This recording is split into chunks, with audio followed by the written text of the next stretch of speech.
This is the Last Minute Blues Podcast with Donnie, Alex, Jeremy, and Jeff Burton. All right, so listen, let me tell you something.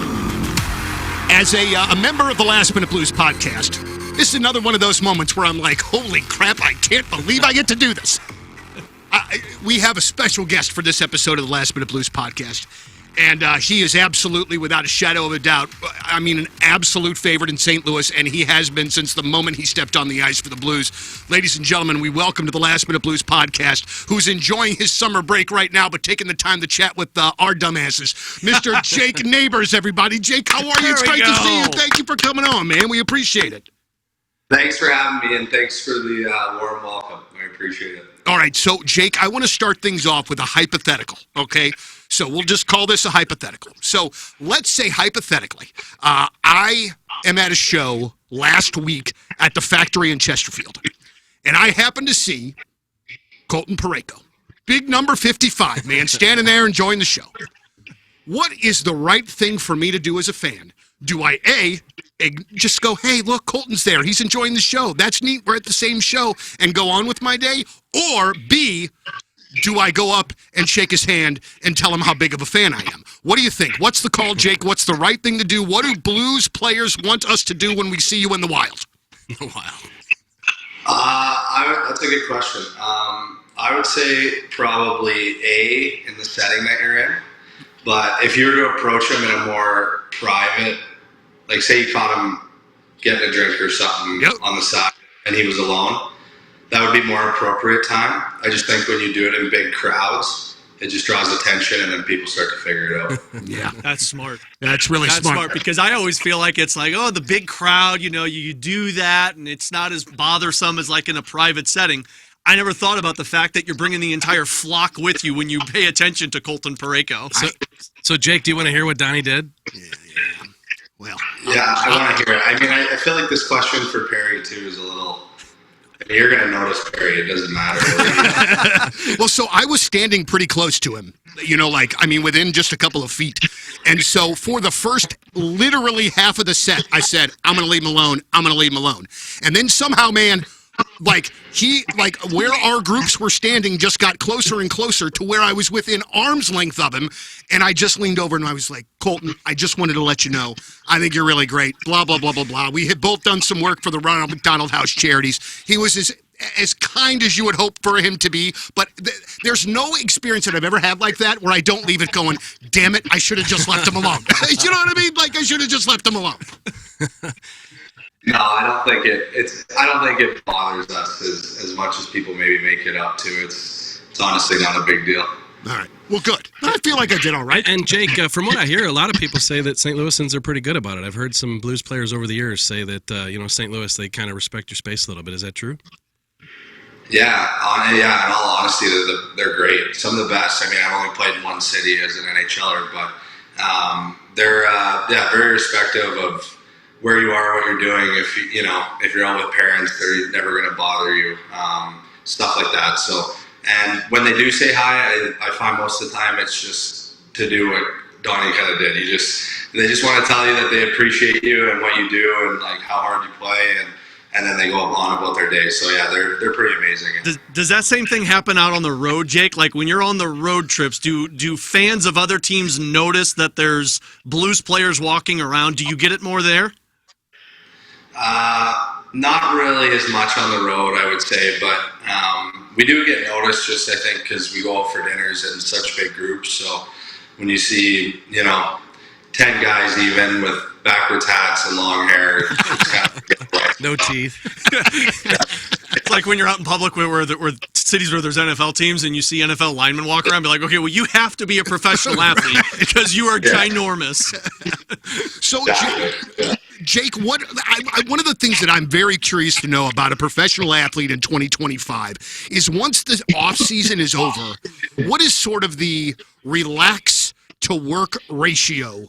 Like when you first get done with the season. But I kind of always have this idea now that you guys really don't necessarily get any true time off as far as skills, ice time, that kind of thing. But maybe you do. Do you get a break where you kind of get to reboot? Or are you just kind of, starting the cycle over again of waiting, getting yourself ready for next season? Yeah, I think it's all preference as a player in its own. I think some guys take more time off. Some, get back on the ice within a week of their season ending. So, for me personally, I don't like to take too much time off. I usually week with the guys in St. Louis and kind of hang out, say our goodbyes for the summer, and then I'll come home and play a week of golf straight, and then after that it's usually back on the ice, back in the gym. So there is rest throughout the summer that guys find, and it's definitely important, but I think training is obviously much more important, especially at my age, to continue to try and grow. So Yeah, hey, Jake, along those lines, last year at the end of the offseason, getting ready for training camp, we called like 20, 30 NHL players and said, what's your cheat food? Like the media, we cheat every day. Life is our cheat food. The players can't. And we got some interesting responses. We got anything from Dairy Queen cookie dough to cake, pie, whatever. Is there a cheat food? Like if you could have one meal, what is it?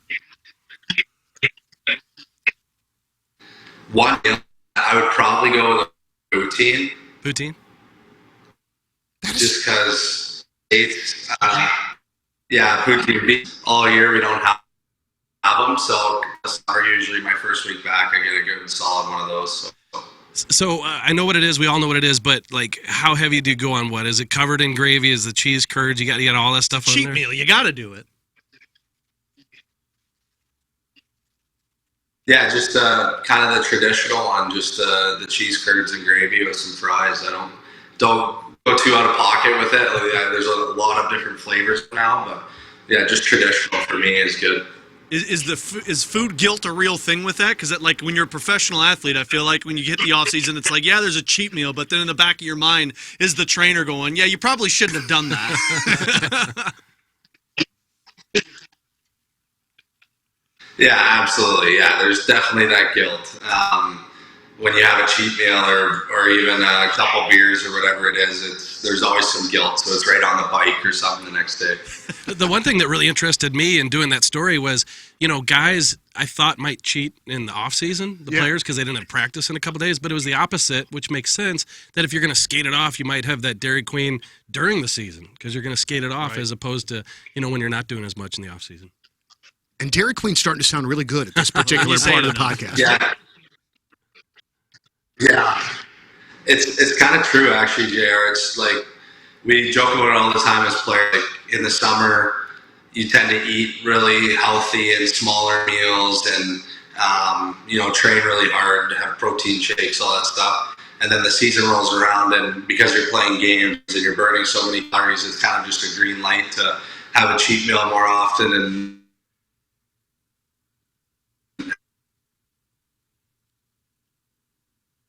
I think we might have lost him. I think we lost him. Yep.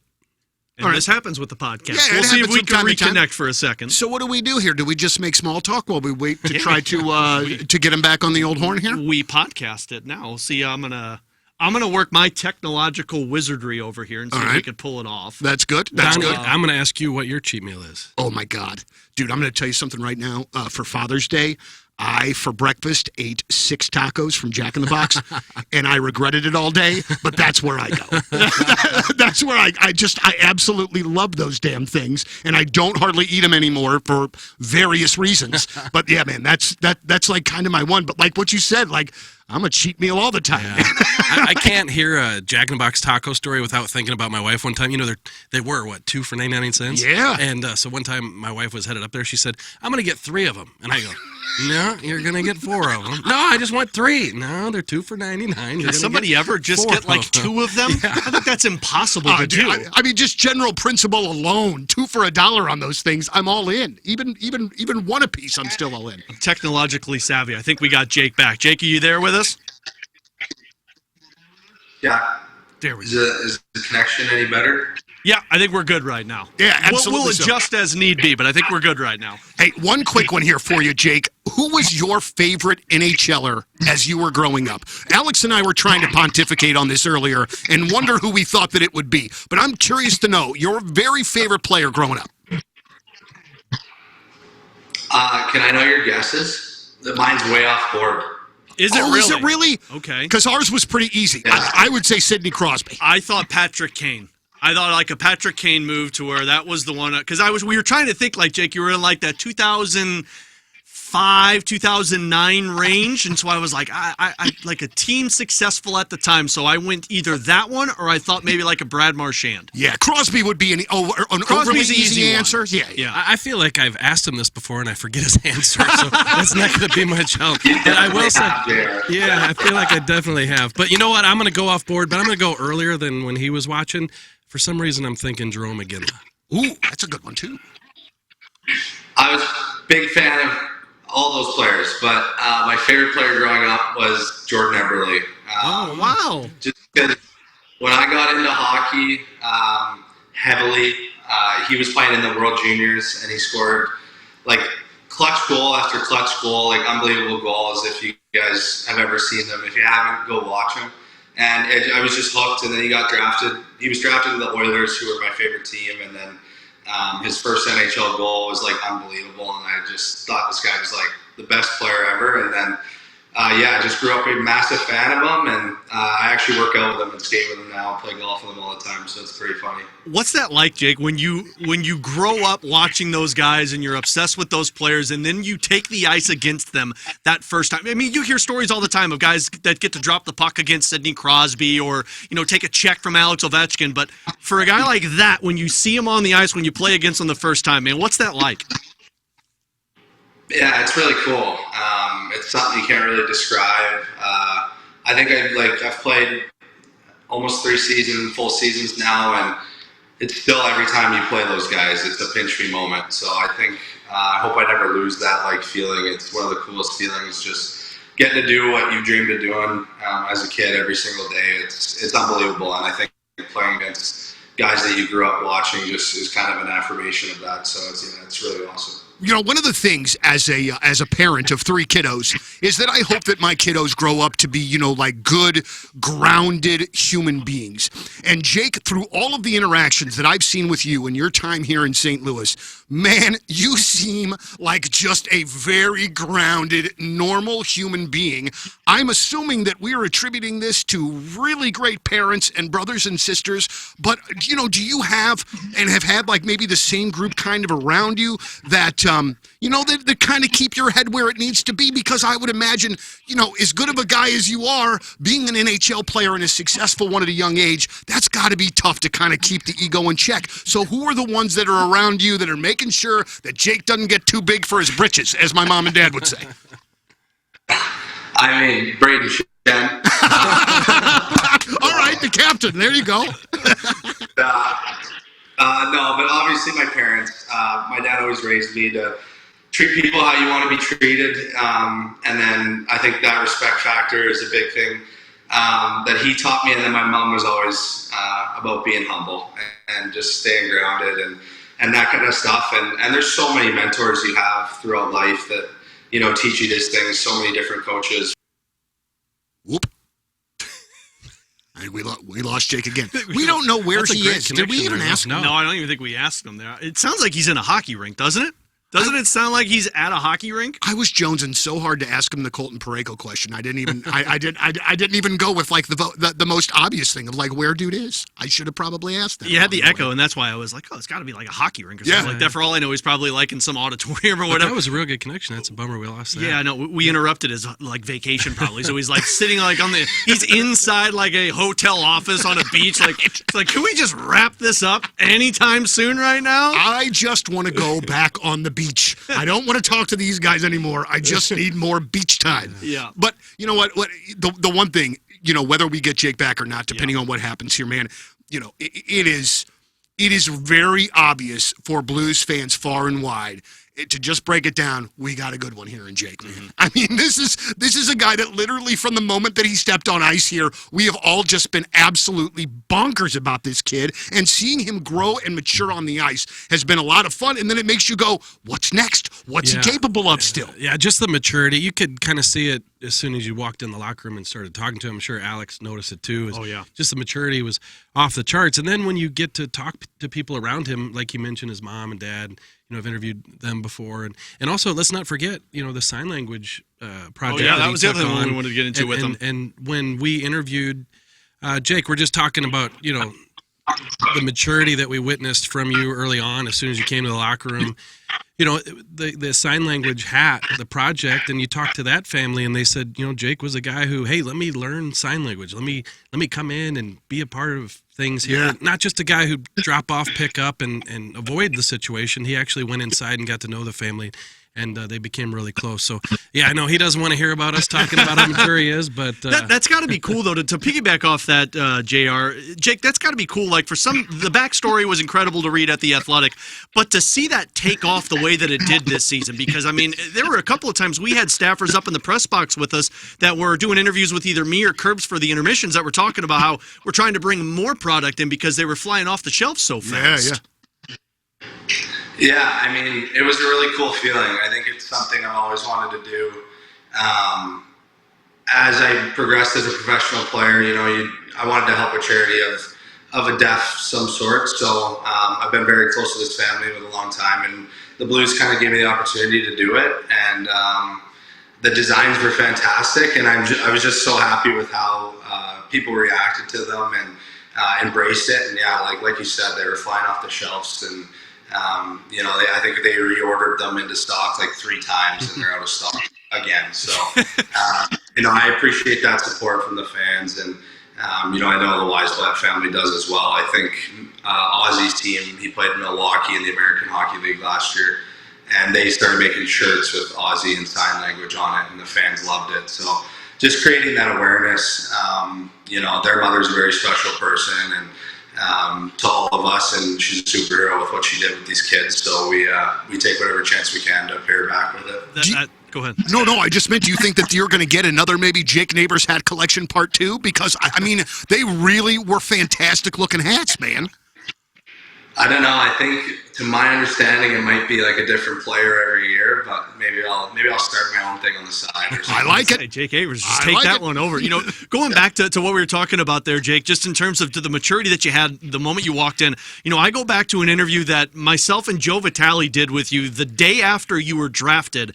Joey and I were doing a podcast at the time for the Blues, and we interviewed you. And the moment we got off the phone with you, Jake, Joey looked at me and he goes, "That kid reminds me of the Kachuk boys." And I'm like, are you talking more about like the personality? Are you talking about the style? Because, you know, we talked about how you like to be physical, you like to be the net front presence. And Joe goes, no, just the way he talks. It's like he sounds like he's a pro before he's even played a game in professional hockey. And to hear somebody compare you just because of that personality-wise, I'm like, man, that's incredible to say. What an honor. Yeah. Yeah, I mean, that's a huge honor. I think it's something that you're obviously. My age group, we were media trained all the way through, you know, with how to talk to in front of a camera and just getting comfortable with that. And but my parents say that I've always been very outgoing and very social. So I think just with talking to people, I've gotten good at it. I don't know, it's just something for me, I think. But I've gotten to know the Kachuk brothers. I live in Matthews Place in St. Louis, so I've gotten to know them pretty well, and it's definitely a pretty cool comparison. Those are some great guys. I got to know, sorry, when did that media training start? Like, are you talking like when you're playing junior hockey, or is it before that, Jake? It's before junior, yeah. Wow. You're learning probably at you get drafted to the Western Hockey League at 14, so I would say probably somewhere around there. You're doing interviews at 13 for the WHL draft, so you got to know how to handle it. Yeah, the only problem is, Jake, when you get that good, you're what we call a go-to guy in the locker room. And you got to learn to hide in the trainer's room a little bit better. Yeah, there are some cons to it. I'll never forget Shattenkirk was that guy. I don't know if you've played with Shatty or if you talked to him, Jake, but Shattenkirk was that guy that he was such a good talker. He'd be done with all of his, like, taking the skates off, the pads off, and he would do like 4 rounds of interviews. It would be the scrum, it would be the broadcasters, it would be a couple of the writers, and then it would be my idiot self be like, "Hey, Kevin, can I get you for 5 more minutes?" They would just be like there for 20 minutes after everyone left, and I'm like, "I'm sorry, Kevin."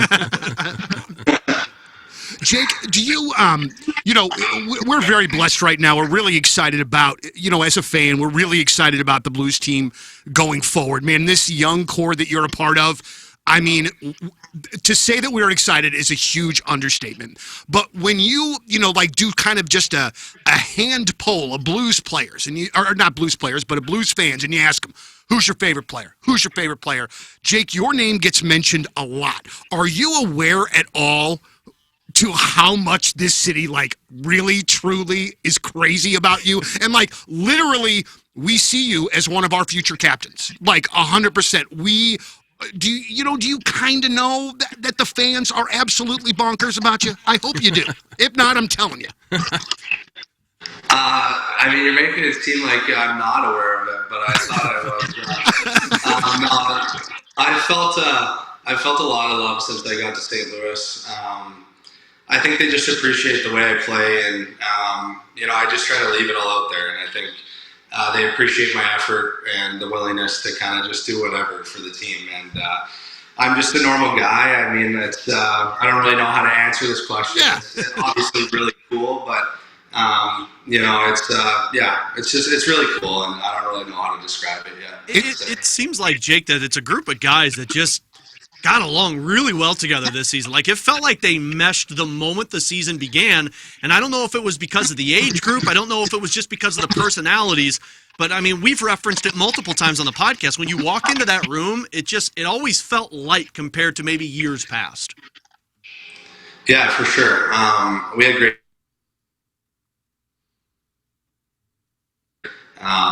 And we're just excited to get back in the room together, and I think that's something that we haven't had in previous summers, is that real excitement to get back to camp and get back to competing together. And I think with that run we went on after the Four Nations,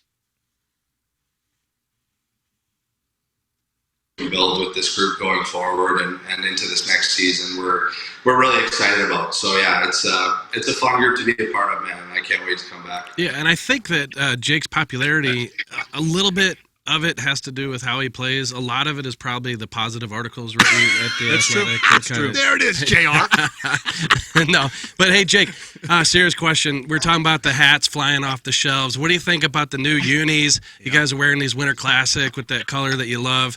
They're flying off the shelf too. What's the player reaction to wearing these full time now? I'm a huge fan. I've been saying it since I got here that I wanted to wear the baby blues more, and then once we wore the Winter Classics, I was like, I just want to wear these all the time. So it's definitely it's a great nod to kind of a new generation and all the history as well. So it's going to be really cool, and they look amazing, and we're excited. I can't wait to play a game, and I'm so pumped. Not that I'm keeping track of this, or not that I've seen it, but I believe that we are 71 days away. And these will be an extraordinarily, excruciatingly long 71 days until the Blues hockey season begins. I friggin' can't wait, guys. Like, I just absolutely can't wait to see you. I mean, and the thing is, Jake, is like there's expectations now. Going into next year, last year we were hopeful, but we didn't kind of know. Well, this year, man, with Holloway coming back healthy, we really have high expectations, and I bet you guys have the exact same high expectations. Yeah, absolutely. I think, we got back into the playoffs. That was step one. And, we really feel we can contend. We play, we're right there with every team down the stretch when we were playing our best hockey. So there wasn't a team that we couldn't beat. And, that's an exciting feeling. So we feel we're going to be in the mix all season long and, hopefully get out to a good start and just go from there. I feel like there's individuals on the team that just always have that attitude to them. That's just like, we're going to go out there and just destroy the other side. But Jake, did Montgomery bring some of that when he stepped in as head coach for you guys in the middle of the season, where it's just like a mindset shifted, where it was like, hey, this is a badass group of guys, and you guys go out there and can prove it every single night? Yeah, I think, absolutely. Monty brought a ton of confidence to our team. I look back to like one moment in New York when he coached his first game, and he came in after the room and gave a nice long speech, and right at the end of it, he was like, we're going to be a good effing hockey team.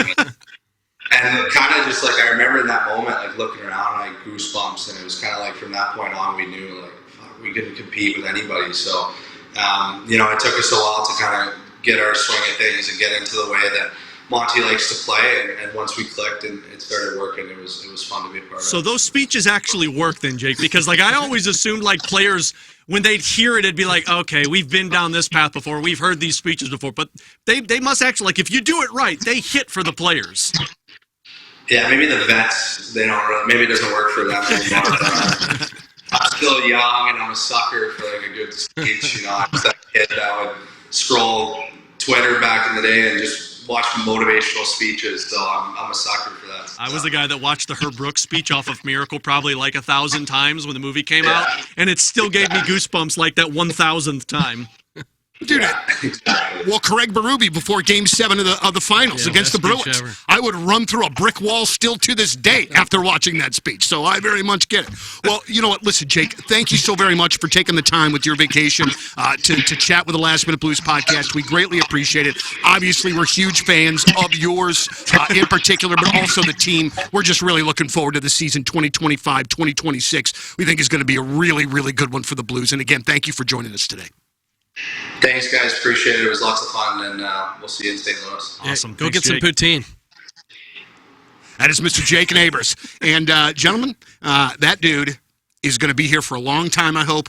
And he's just one of those guys that you hope he's your kid's favorite player.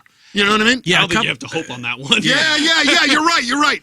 Yeah, it's just that will he change that number, which seems doubtful, right? We didn't, need Oh, to, yeah, we didn't even get need to that. ask him there. But, 63, they handed it to him. Some of his family members went out and got the jersey, so he didn't feel like he wanted to change it up and then force them to all go out and get the new jersey. So if for anybody driving around listening, thinking that, I'm saying he could change, I'm not saying that. Right. He has not said that. But, some of these players like David Perron, they get that 57 and just stick with it. And Jake seems like he could be that guy, I don't know about too. you guys, but sometimes numbers just feel like they match the person. Yeah. Like 63 just, I don't know, it felt like a power forward number, didn't it?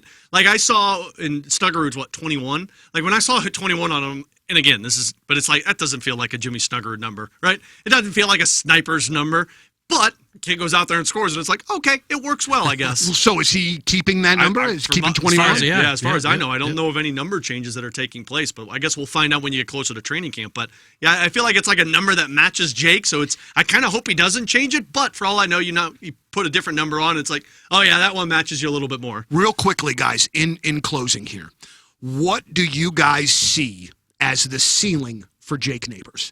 Well, that's a great question because when he came into the league, he wasn't viewed as a top-line guy and maybe not even a second-line guy. Wow. It was kind of a third line, and I'll never forget, they came out of training camp, and we asked Craig Berube about Jake Neighbours, and he said, well, he's an identity guy. And we said, well, what's that mean? Well, we know identity means, but what's it mean in terms of what line? He's going to start out on the fourth line, and we'll see. And by the end of that season, he was on that top line. What I think about Jake Neighbours is I think he can be a good player on your second line. I think he can play on the top line in a pinch and do well. Like he showed it. He's played with guys up there and done well. But in terms of full time, maybe a second line. But I'll say this. A lot of people view Jake as if you have a really good cup contending team, he would be an unbelievable third line player. Mm-hmm. So I don't want to say that Jake is a third line player because I do think that he has the skill and the talent to play higher than the third line. But gosh, if he's on your third line, I think that's a true cup contender. Well, yeah, if he's on your third line, who in Christ's name is in your top six? Right. I mean, that's just incredible. Alex. Yeah, I was just going to say, like, he's one of those guys that I feel like you can't look at and you put a goal number on it and be like, that's who he is. But I feel like he's one of those guys that at the end of the season, you see 25 goals, 27 goals. But after every game, you're like, damn, but he impacted that one, and he impacted that one. Like Different ways. It's a personality and a playing style more than it's a goal-related. Like Jimmy Snuggerud's probably, unfortunately for him, he's going to be judged off of what you do offensively. Mm-hmm. But Jake Neighbours is that guy that it's like, I don't know if people care if he scores 20 goals. People are more concerned of like, yeah, but that dude went out there and fought his ass off for his team on top of the fact that he made a couple of plays defensively. Also stood in front of the net the entire game. It could be a hit. It could be, and I'm not saying he should be a guy who drops the gloves. It could be dropping the gloves. It could be, a block. It could be anything. But the thing that he does, the small things, It's the line changes, putting guys in good position once they get on the ice to be in a good spot. Like, he does so many little things. The leadership mentality, which is, I mean, you heard him mention, like, the guy that keeps him grounded, a guy like Braden Shen, who's been that way his entire career. So that's the player that you're around most often. That seems to be the player you kind of turn into, right? So let's just logistically, not that this is even important, even in the slightest, because it's not, but we're fans, and let's just fan it for a second. So Braden Shen here for another year or so on that contract, wearing the C. All right. If let's just say end of next season, Schinner is out, goes somewhere else, what have you. Who becomes the C? Because I would assume that before Jake Neighbours gets that bad boy, he's going to get an A. Is it going to be, who's the next captain? Is it Thomas? Is it Parayko? Who is it? I think you named the two that I would say are probably the most likely, a Parayko or a Robert Thomas. And my guess would be more of a Colton Parayko because he's been around longer. He's just got that veteran presence to him. But I could see a Robert Thomas getting it also. It's the young player that's going to be here for the next 7 years, and it's the guy that's one of the Selke Trophy contender every single season, potentially 100-point player. I think Jake's that next wave of guys. Mm-hmm. I think Jake, depending on how long he's here, you hope he's here for the long haul, Jake's that guy once Robert Thomas and Jordan Kyrou get past the age of 31, 32. That's when Jake Neighbours is in his prime, and that's the player where it feels like he takes over that younger wave of guys, the Snuggerudes, the Dvorskys, and things like that. Yeah, I think it would be Thomas. I think that when they gave it to Braden Shen, that was the right call. I think, Thomas has shown that he can be your best player on the ice, and I think they want him to grow into a leadership role, and he can do that now with the A, and perhaps when Shen's time is done, it could be Thomas' time. But, he needs to take on that responsibility and want it. And I think he learned from some good ones in Braden Shen and Ryan O'Reilly and some of those guys. So I think that Alex is right. I think probably Thomas, I would take Thomas over Parayko just because of, he's more of that quiet type guy. Not that you need to be loud to be a leader, but I think Parayko does just fine in the role that he has and the leadership role that he has too.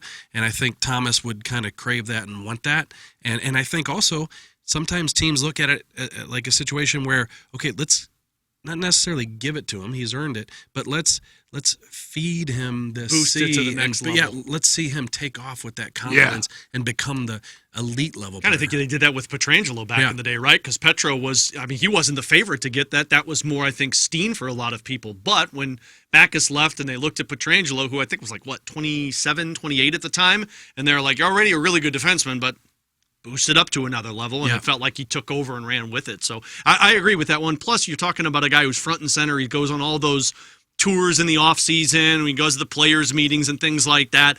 You got the guy that's front and center for the Blues. It would make sense that Robert Thomas, and he's a little bit younger than Parayko, so going to be here a little bit longer than a guy who's 30, 31 years old. We need to talk to Robert Thomas when he's doing the media things for the NHL about the hat wear that he wears. You don't like the hat? I don't even know what he wears. What's he? I don't even know how you would describe it. Let me see if I could pull it up. Yeah, but listen, I am not an anti-hat guy, okay? But better not be. Look, but I feel, right. But I feel as though somebody needs to tell Robert, this might not be the best looking hat for you. There might be something out there that might fit your frame a little bit better. I see the hat and I go, I feel like it should just be on somebody else's head. That's all it is. I can't find it. I'm going to see if I could find it. But, Ryan O'Reilly pulled off that hat that most people can't pull off, and Ryan O'Reilly looked like a stud with it. Let me tell you something. Ryan O'Reilly was also the captain of a Stanley Cup winner here. When you are the captain of a Stanley Cup winner here, you can wear friggin' tinfoil on your head as far as I care. I'm just, and I guess Thomas is on that team too, so I should get off his nuts. But I'm just saying, man, I don't know. I don't like the hat. I just don't like the hat. Guys, we're still 70 days away from hockey. I don't know what I'm going to do with myself. I have to keep doing more interviews like this. All right, I like it. I have to keep finding more interviews to do. All right, well, I guess we're going to wrap this up. Probably seems like the thing to do. There's anything else to talk about? I think we're good. Hockey's just kind of in that dry period now, which they lasted a pretty long time. Look, JR's got a smile on his face. He's like, I'm happy we're at the dry period. At this time, last year, he was dealing with the offer sheet stuff. Not supposed to let people know that. That's true. That's true. Sorry, JR wants more activity, ladies and gentlemen. So we will reconvene in a couple of weeks as a Last Minute Blues podcast. A big shout out to our guest today, Mr. Jake Neighbours. We thank him very much for his time. And for Alex, for Jeremy, for our homeboy Jeff Burton, who would have literally eaten that up. he would have loved Jake Neighbours. Favorite and player. 100% would have been his favorite player. For our dude Jeff Burton, I'm Donnie Fandango. Thank you as always for listening to the Last Minute Blues podcast, and let's go Blues. The Last Minute Blues podcast. Hear more at 1057thepoint.com.